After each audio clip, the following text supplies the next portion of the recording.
Je possède beaucoup trop de choses. Et pourtant, au fil des années et des découvertes sur à quel point le monde est pourri, j'ai commencé à vraiment conscientiser ma consommation et à la réduire de plus en plus. Malgré ça, je possède beaucoup trop de choses. Mais si c'est des choses que j'aime vraiment, est-ce que ça compte?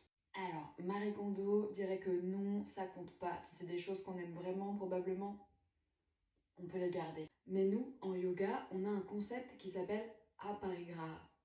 Ça fait partie des codes moraux qu'on observe quand on vit un mode de vie yogique. Aparigraha, ça veut dire la non-possession.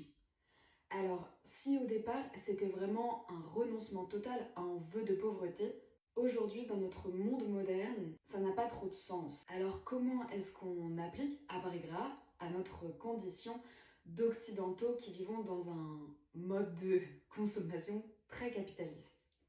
Pour nous, ça pourrait se traduire simplement par la recherche de sobriété, par une consommation beaucoup plus consciente et surtout beaucoup plus responsable. Moi, c'est ce que j'essaye de faire et malgré tout, j'y arrive pas toujours à 100%, bien sûr. Personne n'est parfait, on est d'accord là-dessus, mais j'aimerais toujours m'améliorer de plus en plus. Parce que maintenant, j'ai du mal à trouver du plaisir à la consommation.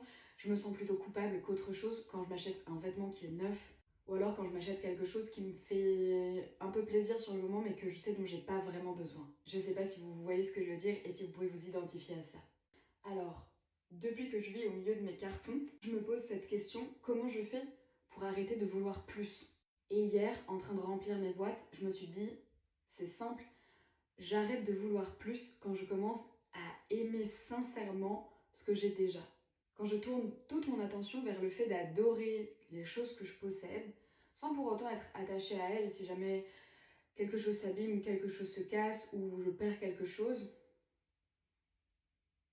je reste stoïque, je reste détachée, mais pour le temps que je possède ces choses, j'utilise mon énergie pour les adorer et pour les utiliser.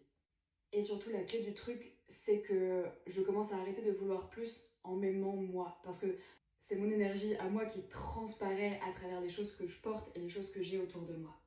Et je vous conseille d'essayer ça pour quelques jours, parce que vraiment, moi, ça a transformé ma façon de voir les choses et surtout, ça a transformé mon rapport avec mes possessions.